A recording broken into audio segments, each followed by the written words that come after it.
Salut à tous, aujourd'hui on va parler SEO et je vais vous expliquer comment je fais mes bases en netlinking. Je vais pas passer sur tout ce qu'on fait en netlinking parce que c'est très long et moi j'ai quelqu'un qui s'occupe de faire le netlinking pour moi en opérationnel. Maintenant, qu'est-ce que je fais vraiment pour faire la base du site qui se lance ou pour aller chercher des liens assez facilement. Le netlinking, moi c'est très simple. Je le prends déjà sur le fait qu'on peut en avoir assez facilement si le projet est bon. Vous connaissez mon approche depuis le temps, je pense. C'est que j'ai une approche très projet, très voilà, réalisation d'entreprise, évoluer, etc. Donc le netlinking, forcément, déjà il va être simple à faire si votre contenu est bon. Si vous faites des contenus qui sont complets, des contenus qui sont indispensables à votre communauté, etc. Forcément, si votre référencement est bon et si ça se partage bien sur Twitter, Facebook, etc., les gens vont le remarquer. Et lors d'un prochain article, forcément, si vous avez fait un bon contenu, hop, ils vont vous citer, allez voir ce super billet de Thomas Cubel, etc., etc. Donc là, ça vous fait des backlinks, je dirais, naturels. Donc ça, c'est, je dirais, le Graal, hein, c'est très difficile à obtenir, hein, c'est très très long, c'est assez... c'est une question de probabilité, c'est très aléatoire, hein, finalement. Vous avez des super billets sur lesquels vous avez passé plein de temps, il ne va rien se passer, et vous avez le pauvre billet de merde qui se fait sur le moment, qui va se faire citer dans un gros site influent qui va vous apporter plein de jus.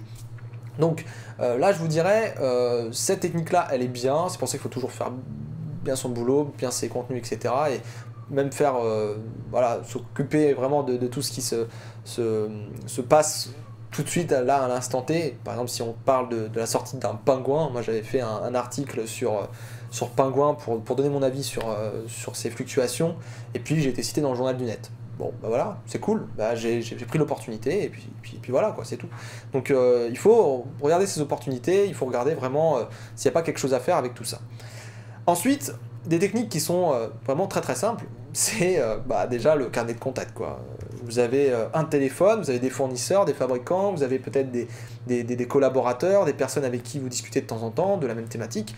Moi, regardez, j'ai Stéphane Briot, j'ai Laurent Bourrelli, j'ai Sylvain Perronnet, j'ai son frère Guillaume, j'ai Christian Méline, j'ai Sylvain Doré, j'ai des tas de gens. Enfin, regardez tous les podcasts que j'ai faits, par exemple, je vais pas citer tout le monde, mais regardez tous les podcasts que j'ai faits.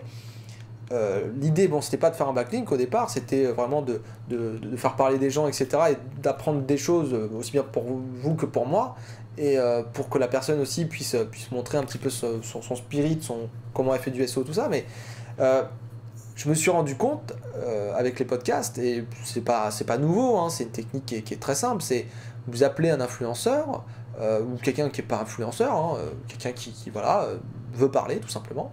Vous discutez avec lui, vous faites un article sur lui, un podcast, tout ça, vous lui donnez de l'image. Donc par politesse, et rien que par politesse, et c'est même pas...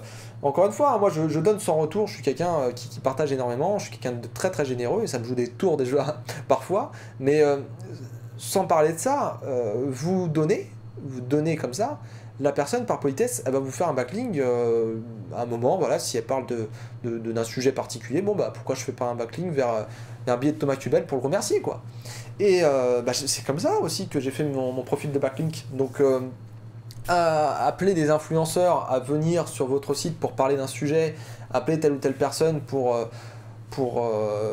qu'il vous cite, ou je ne sais où, même par politesse, ou juste donnant un peu plus tard, ça marche, quoi.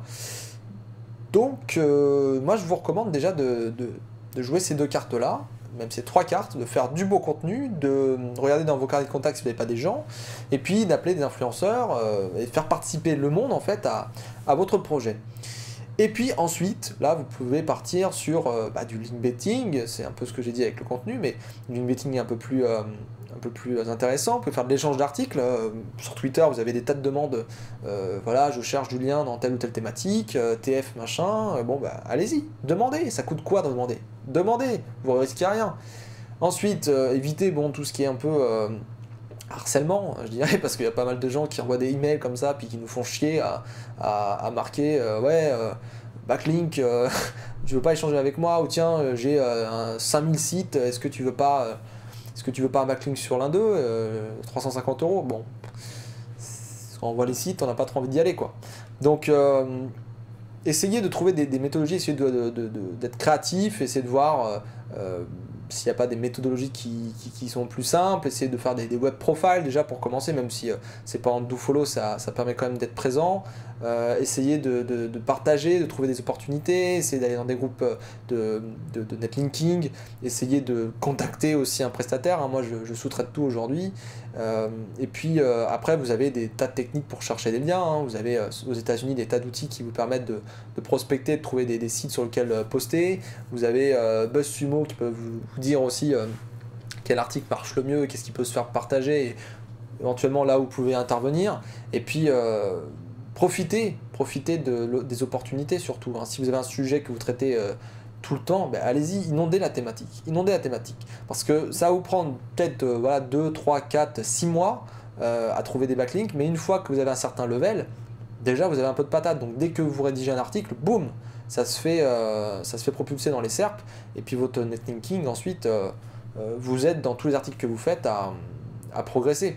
Et si c'est cohérent, si c'est thématique, ultra thématisé, que vous avez une cohérence, une logique dans tout ce que vous faites au niveau de netlinking, normalement ça marchera et votre référencement marchera aussi. Voilà, ça c'est ma philosophie du netlinking. Mériter son lien.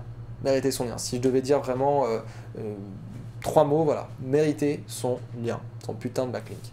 Allez, bye bye.